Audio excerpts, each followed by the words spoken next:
Bismillahirrahmanirrahim. Assalamualaikum warahmatullahi wabarakatuh.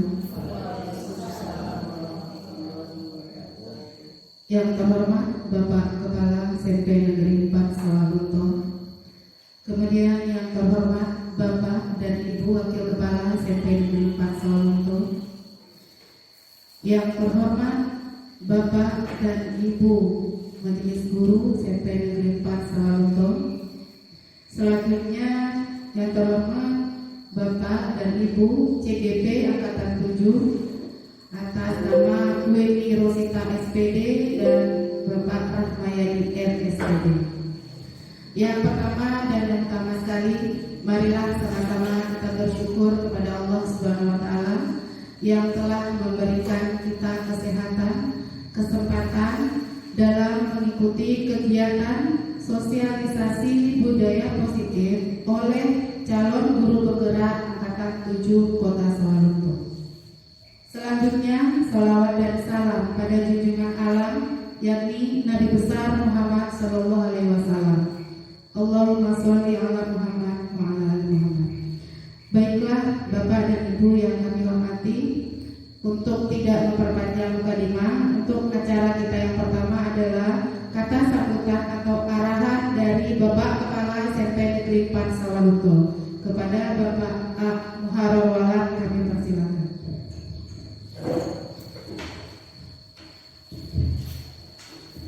Assalamualaikum warahmatullahi wabarakatuh.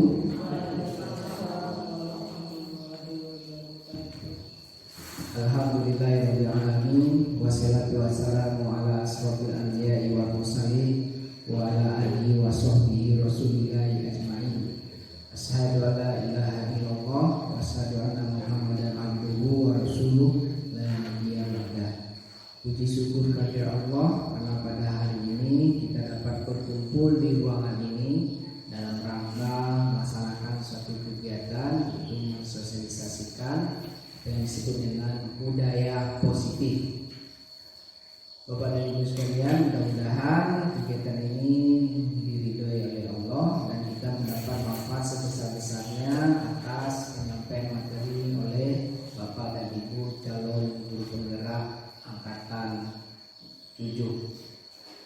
Salawat dan salam kita hadiahkan pada Nabi besar Muhammad SAW karena telah memimpin umat manusia dari alam yang jahiliyah yang tidak berilmu pengetahuan pada zaman yang modern yang memegang teguh ilmu pengetahuan dan adat sopan santun dan akhlakul karimah.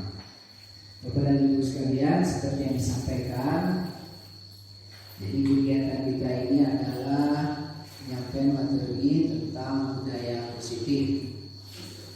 Beberapa hari yang lalu calon guru penggerak kita ini melapor pada saya mengatakan bahwa menyampaikan program-program tentang pelaksanaan dari pendidikan guru penggerak. Salah satu program yang dilaksanakan untuk kita itu adalah bagaimana mensosialisasikan kepada kita yaitu tentang budaya positif tersebut. Mendengar dari arahan Bapak dan Ibu calon guru penggerak ini, saya memberi kesimpulan bahwa kegiatan ini sangat penting bagi kita semuanya untuk bagaimana kita dapat melaksanakan saat kita melaksanakan proses belajar mengajar di kelas. Untuk itu harapan kami dalam kegiatan ini dapat dilaksanakan dengan sebaik-baiknya, kita dapat dimanfaatkan sebaik-baiknya dalam rangka meningkatkan pemahaman kita, pengetahuan kita, dan kompetensi kita dalam proses belajar mengajar, khususnya tentang budaya positif ini. Mudah-mudahan kegiatan ini bisa menjadi manfaat bagi kita semuanya. Tentunya harapan kita dapat meningkatkan kualitas proses belajar mengajar di sekolah yang kita cintai ini. Tak banyak yang kami sampaikan, saya akhiri. Wabillahi taufiq wal hidayah. Wassalamualaikum warahmatullahi wabarakatuh.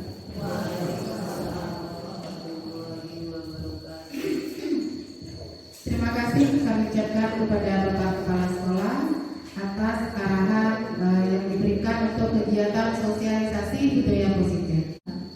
Selanjutnya penyampaian diseminasi atau sosialisasi budaya positif yang akan disampaikan oleh Bapak Rahmayadi MSPD. Kepada Bapak Rahmayadi kami persilakan.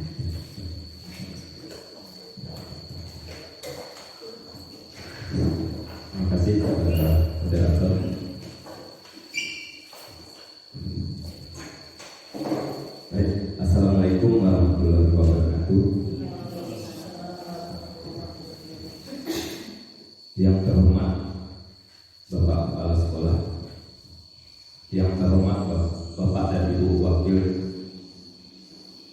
SMP Negeri 4 Sawalunto, yang terhormat Bapak dan Ibu Majelis Guru yang hadir pada hari ini.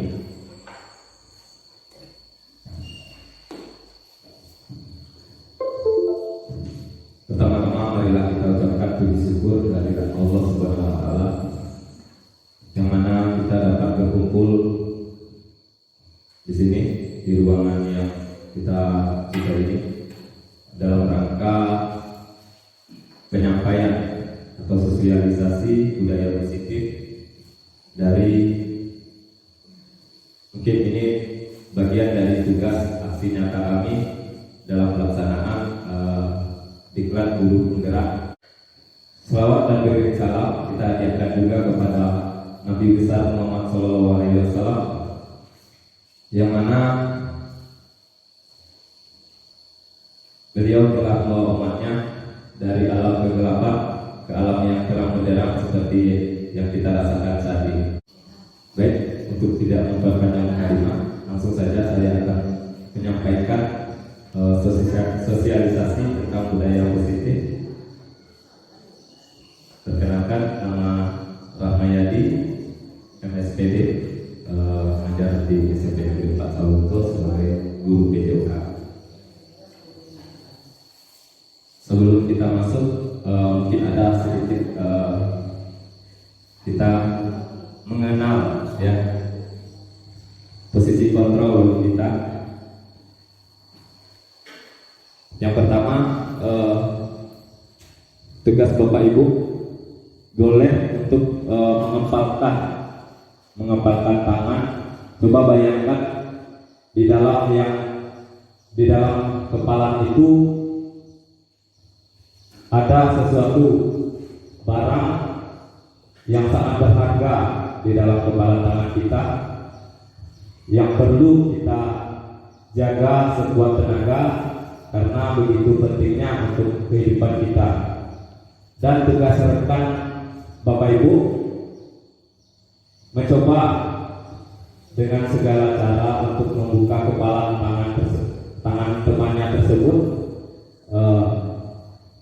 dengan cara membujuk, menghardik, mengintimidasi atau memarahi, serta menggoda ataupun menggelitik, bahkan menawari dengan uang agar Bapak Ibu bersedia membuka kepala tangan tersebut.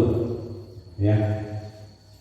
Pertanyaan di sini, siapa sesungguhnya yang memegang kendali atau kontrol untuk membuka atau menutup kepala tangan tersebut? Kita sendiri ya. Jawabannya yaitu kita sendiri yang memegang kontrol atas kepala tangan. Apakah kita akan membuka atau menutup tangan kita, itu tergantung kepada diri kita sendiri ya. Jadi sesuai dengan kebutuhan dasar kita saat ini. Dr. William Glasser meluruskan beberapa miskonsepsi tentang makna kontrol. Yang pertama, ilusi guru mengontrol murid.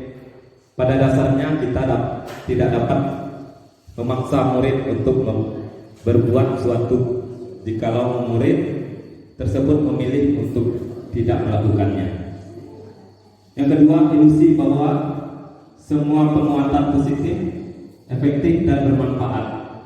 Penguatan positif atau bujukan adalah bentuk-bentuk kontrol segala usaha untuk mempengaruhi murid agar mengulangi suatu perilaku tertentu adalah suatu usaha untuk mengontrol murid tersebut. Yang ketiga, ilusi bahwa kritik dan membuat orang merasa bersalah dapat menguatkan karakter. Menggunakan kritik dan rasa bersalah untuk mengontrol murid menuju pada identitas gagal. Yang keempat, ilusi bahwa orang dewasa memiliki hak untuk memaksa. Banyak orang dewasa yang percaya bahwa mereka memiliki tanggung jawab untuk membuat murid berbuat hal-hal tertentu. Apapun yang dilakukan dapat diterima selama ada sebuah kemajuan berdasarkan sebuah pengukuran kinerja. Dasar pemikiran Ki Hajar Dewantara, tujuan pendidikan yaitu menuntut segala kodrat yang ada pada anak agar mereka dapat mencapai keselamatan dan kebahagiaan yang setinggi-tingginya. Dalam menuntun laku dan kodrat anak, Ki Hajar Dewantara mengibaratkan peran pendidik seperti petani ataupun tukang kebun yang tugasnya adalah merawat sesuai kebutuhan dari tanaman yang petani tanam, mulai dari bibit agar tumbuh dan berbuah dengan baik. Tentu saja setiap tumbuhan itu berbeda jenis tanaman dan perlakuan, dan anak-anak itu seperti biji tumbuhan yang disemai dan ditanam oleh petani tersebut. Anak-anak memiliki keunikan sendiri, bergerak dengan kecepatan sendiri-sendiri sesuai kemampuan dan punya cerita pengalamannya sendiri. Apakah makna budaya positif? Apa contoh penerapan positif yang telah kita terapkan?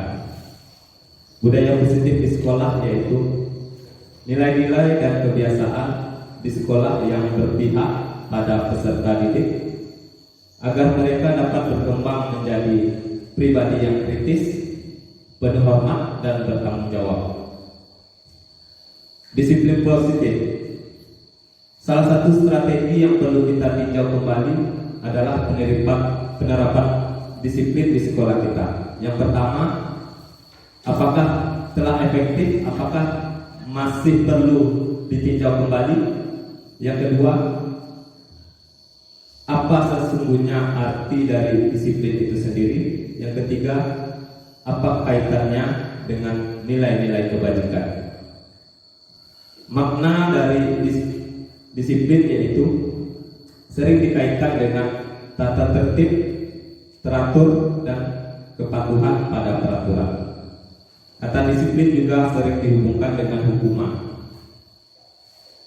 Padahal ini sesungguhnya berbeda, karena belajar tentang disiplin positif tidak harus dengan cara memberikan hukuman.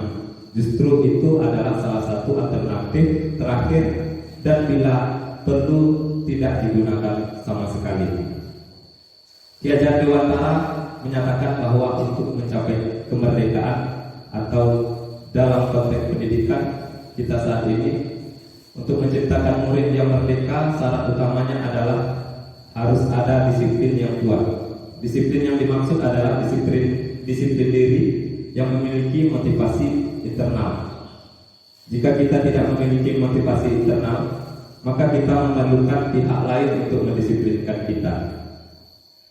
Ki Hajar Dewantara mengartikan disiplin sebagai bentuk kontrol diri, yaitu belajar untuk kontrol diri agar dapat mencapai suatu tujuan yang mulia. Tujuan mulia ini mengacu pada nilai-nilai atau prinsip-prinsip yang dianut seseorang.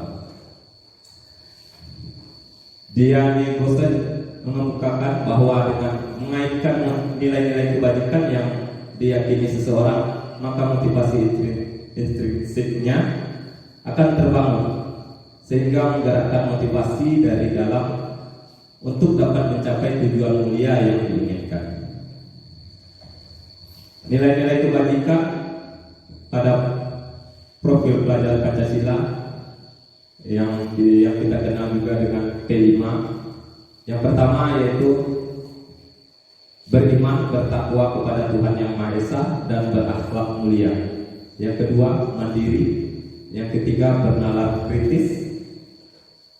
Yang keempat, berkebinekaan global. Yang kelima, bergotong royong.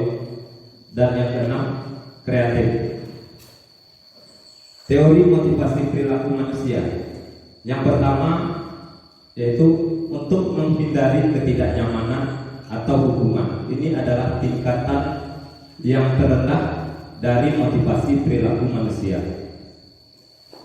Yang kedua, untuk mendapatkan imbalan dan penghargaan dari orang lain. Satu tingkat di atas motivasi yang pertama. Di sini orang berperilaku untuk mendapatkan imbalan atau penghargaan dari orang lain.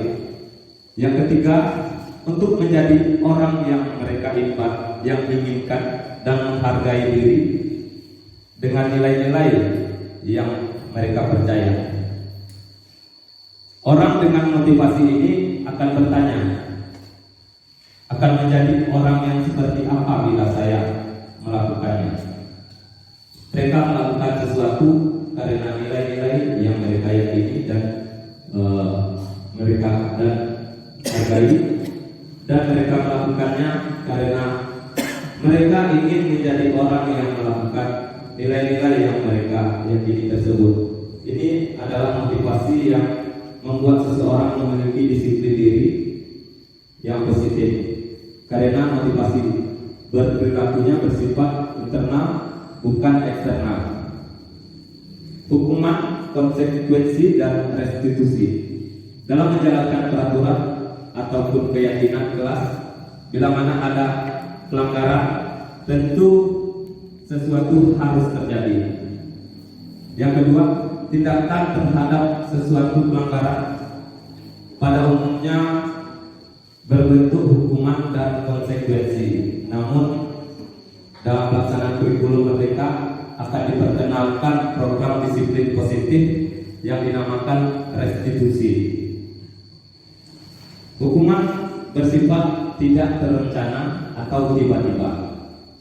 Anak atau murid tidak tahu apa yang akan terjadi dan tidak dilibatkan. Hukuman bersifat satu arah dari pihak guru yang memberikan, dan siswa hanya menerima sesuatu hukuman tanpa melalui adanya suatu kesepakatan ataupun pengarahan dari pihak guru, baik sebelum atau sesudahnya. Hukuman yang diberikan bisa berupa fisik maupun psikis. Murid merasa disakiti oleh suatu perbuatan atau kata-kata yang disampaikan. Disiplin dalam bentuk konsekuensi sudah terencana atau sudah disepakati, sudah dibahas dan disetujui oleh murid maupun guru. Umumnya bentuk-bentuk konsekuensi yang dibuat oleh guru dan murid sudah mengetahui sebelumnya konsekuensi yang akan diterima bila ada pelanggaran. Jadi jika konsekuensi ini, jika siswa melanggar peraturan di sekolah, maka siswa bersedia dalam atau menerima konsekuensi yang telah disepakati di awal. Perbedaan hukuman dan konsekuensi. Hukuman itu suatu yang menyakitkan yang harus terjadi, sedangkan konsekuensi adalah sesuatu yang harus terjadi. Hukuman membuat anak sakit dalam jangka waktu yang lama, sedangkan konsekuensi itu membuat anak merasa tidak nyaman dalam jangka waktu yang pendek. Hukuman, anak membenci kedisiplinan, sedangkan konsekuensi, anak akan menghargai disiplin. Hukuman itu sifatnya paksaan, Sedangkan konsekuensi sifatnya stimulus dan tanggapan. Hukuman itu mendorong anak menyakiti diri sendiri. Sedangkan konsekuensi mendorong anak agar mudah menyesuaikan diri. Konsekuensi hukuman itu konsep diri yang buruk bagi siswa. Sedangkan konsekuensi itu konsep diri yang baik bagi siswa. Sedangkan hukuman, anak belajar untuk menyembunyikan kesalahannya. Sedangkan konsekuensi, anak belajar untuk mematuhi peraturan. Terakhir, hukuman, anak merasa bersalah, dipermalukan, merasa tidak dihargai. Sedangkan konsekuensi, anak merasa kehilangan hak, dibuat tidak nyaman, diasingkan dalam waktu yang sementara. Berikut contoh-contoh dalam bentuk hukuman dan konsekuensi. Yang pertama, mencatat 100 kali di dalam buku kalimat, saya tidak akan terlambat lagi karena terlambat ke sekolah. Itu merupakan hukuman atau konsekuensi. Bisa kita lihat, ini adalah merupakan salah satu hukuman. Yang kedua, lari mengelilingi lapangan basket 2 kali merupakan karena terlambat hadir di sekolah. Itu merupakan salah satu hukuman. Yang ketiga, membersihkan coretan yang dibuatnya di meja tulis. Ya. Itu adalah merupakan salah satu konsekuensi. Murid diminta untuk push up 15 kali karena tidak menggunakan masker ke sekolah. Itu adalah salah satu bentuk hukuman. Berikut, menggantikan kertas tugas teman yang telah dicoret-coret. Itu adalah salah satu bentuk konsekuensi. Berjemur di lapangan basket jam 12 siang karena mengobrol dengan teman di kelas. Itu adalah salah satu bentuk hukuman. Terakhir, murid diminta bertelanjang kaki sepanjang hari karena tidak menggunakan sepatu warna hitam sesuai peraturan sekolah. Itu adalah salah satu hukuman. Masih ada? Berdiri di depan kelas sambil mengangkat satu kaki karena tidak bisa menjawab pertanyaan dari guru. Itu adalah merupakan salah satu hukuman.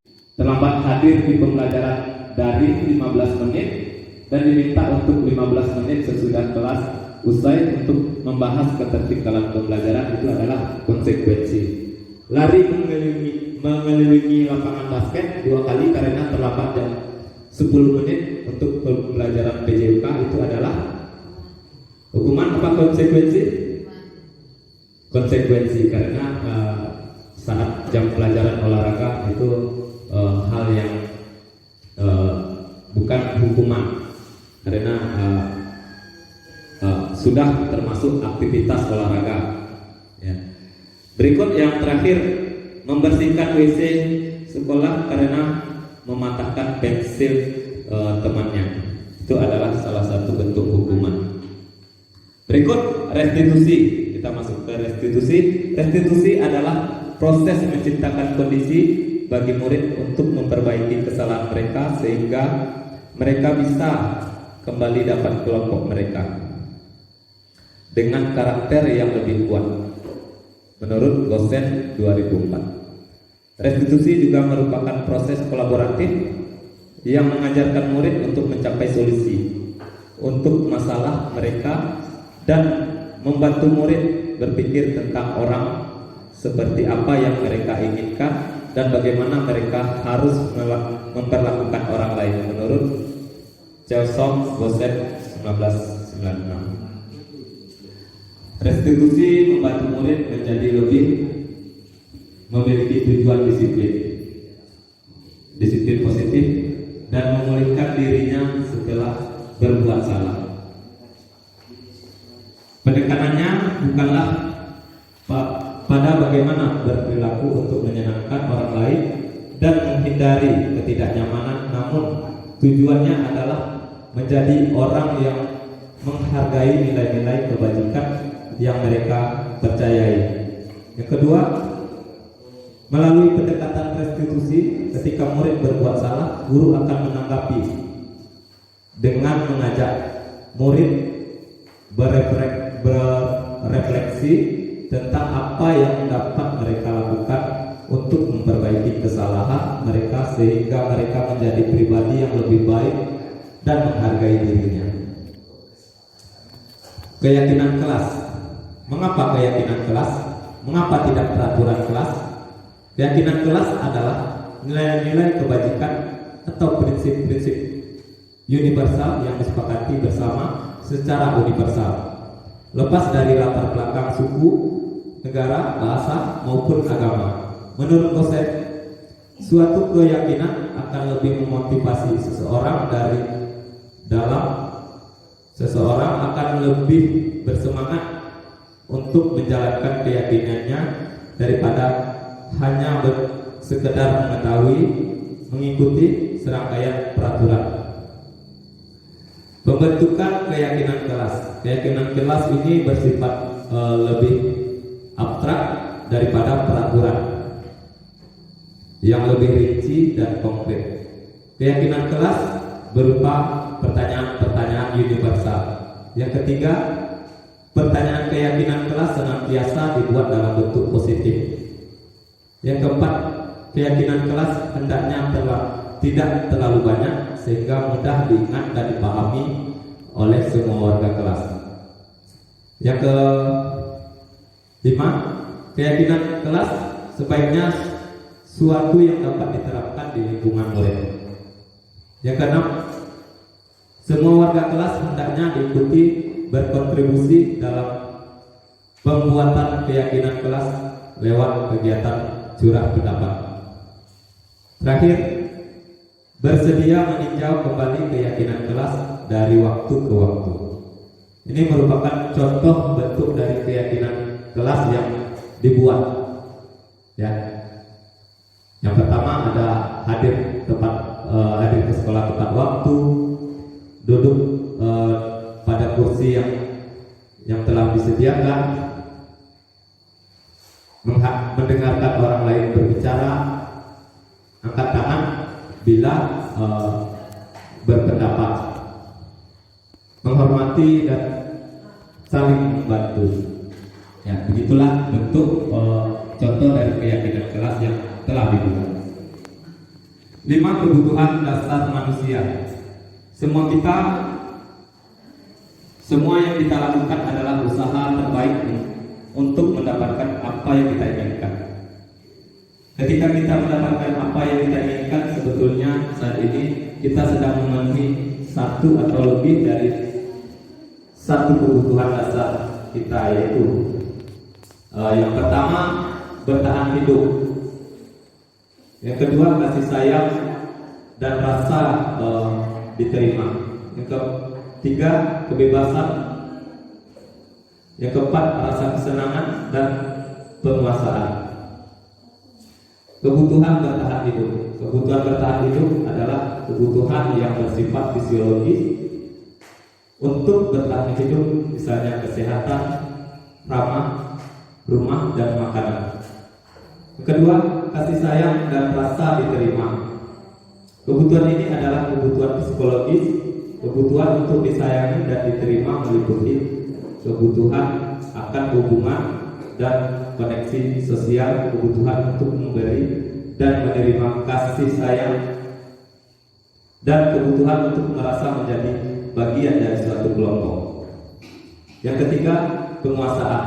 Kebutuhan ini meliputi keinginan untuk dianggap berharga, bisa membuat perbedaan, bisa membuat pencapaian, kompeten, diakui dan dihormati.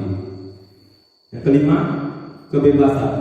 Anak-anak dengan kebutuhan kebebasan yang tinggi menginginkan pilihan mereka untuk banyak bergerak, suka mencoba-coba, tidak terlalu terpengaruh orang lain, dan senang mencoba hal yang baru dan menarik. Kesenangan adalah kebutuhan untuk mencari kesenangan, bermain dan tertawa. Restitusi. Ada 5 posisi kontrol guru. Yang pertama, sebagai penghukum. Seorang penghukum bisa menggunakan hukuman, bisa berupa fisik maupun verbal. Yang kedua, membuat rasa bersalah. Membuat rasa bersalah akan membuat orang lain merasa tidak nyaman, bersalah, atau rendah hati. Yang ketiga, posisi teman. Posisi teman pada guru bisa negatif maupun positif.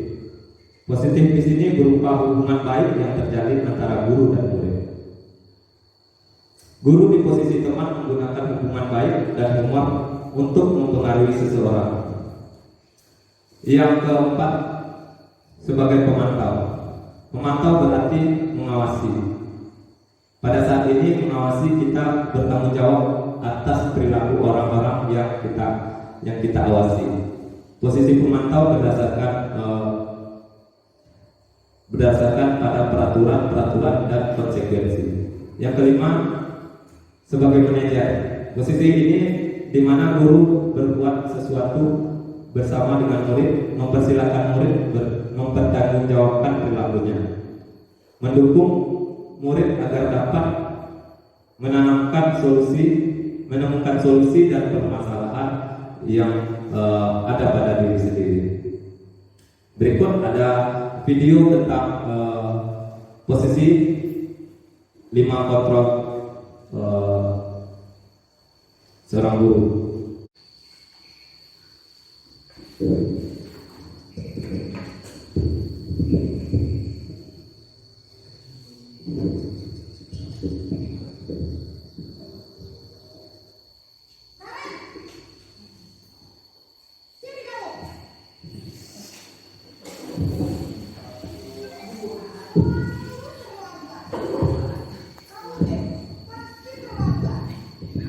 Ini adalah sebagai penghukum.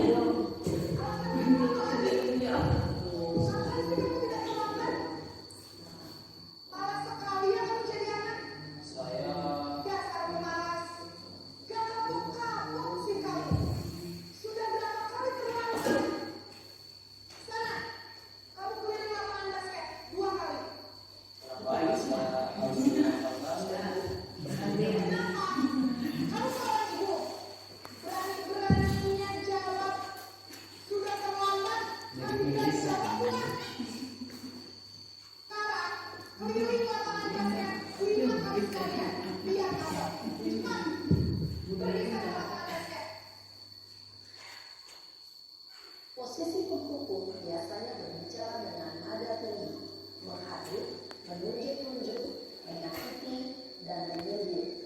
Hukuman bisa berupa fisik maupun psikis. Ibu dan bapak guru hebat. Dampak yang terjadi pada murid ketika guru berada pada posisi penghukum adalah murid cenderung akan memberontak, bahkan berupa dendam.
Ya sudah salah masuk kelas. Kemudian saya usah nasihat kamu. Kamu ini ada sengaja. Dalam posisi tenang, guru berbicara dengan nada suara ramah, akrab, cenderung bersenda gurau untuk menjaga suasana tetap santai. Murid akan merasa senang, aman, dan akrab dengan guru. Identitas yang tercipta adalah identitas sukses atau berhasil. Namun, perlu diingat, karena ini masih dorongan eksternal, maka ada faktor ketergantungan dari murid kepada orang tertentu. Di sini, guru aksennya, sehingga dalam waktu, murid bisa berperilaku baik, namun hanya kepada orang-orang tertentu saja.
Baik, itu adalah salah satu contoh video 5 posisi kontrol guru. Jadi mudah-mudahan apa yang ditayangkan tadi bisa kita terapkan lebih baik dengan posisi manajer di sekolah kita. Berikut ada 5 segitiga restitusi. Segitiga restitusi itu terdiri dari 3. Yang pertama, menstabilkan identitas, menanyakan keyakinan, dan validasi tindakan yang salah, menstabilkan identitas, dan menanyakan keyakinan. Ada pertanyaan-pertanyaan yang ada pada segitiga restitusi. Yang pertama itu, kamu tentu punya alasan mengapa melakukan ini. Yang kedua, adakah cara yang lebih baik, yang lebih efektif untuk mendapatkan apa yang kamu butuhkan? Ketiga, setiap orang pasti pernah melakukan kesalahan. Kamu bukan satu-satunya yang pernah melakukan ini. Kamu ingin menjadi orang yang seperti apa? Terakhir, keyakinan kelas apa yang telah kita sepakati? Di sini ada menstabilkan identitas, sisi kedua validasi tindakan kelas, dan sisi ketiga menanyakan keyakinan. Berikut ada sedikit video tentang penerapan segitiga restitusi.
Baik, itu adalah bentuk contoh dari penerapan segitiga restitusi. Jadi dengan berakhirnya penyampaian tadi, video tadi, maka sampai di situ penyampaian yang bisa saya sampaikan kepada Bapak dan Ibu. Mungkin dari di sini banyak kesalahan-kesalahan atau yang belum pada tempatnya, ya, karena di sini saya masih tahap belajar. Sekali lagi saya mohon maaf. Saya sudahi dengan Assalamualaikum warahmatullahi wabarakatuh.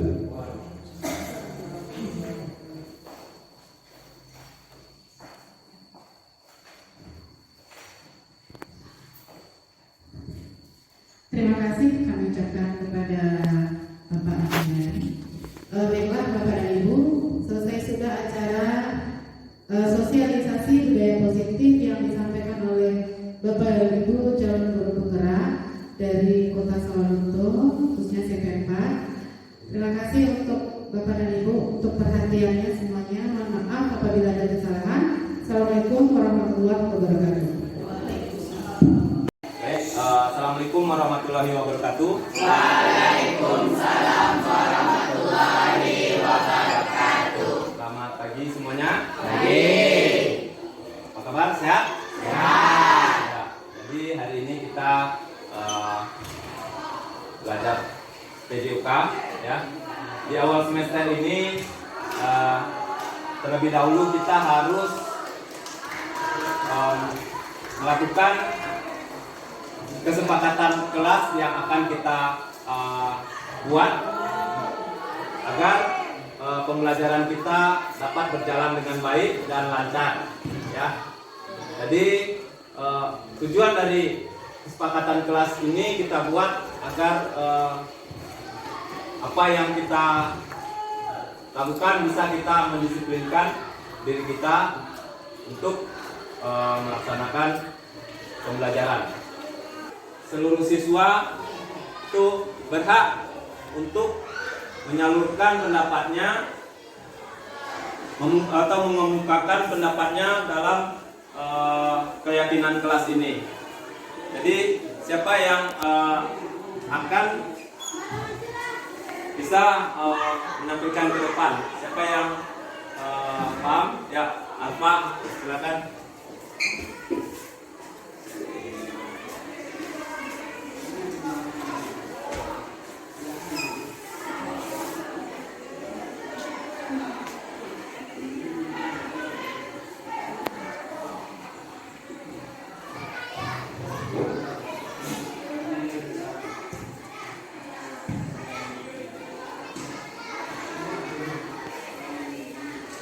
Ya, berikut kita lagi. Nah, jadi tidak bolos saat jam pelajaran. Ya.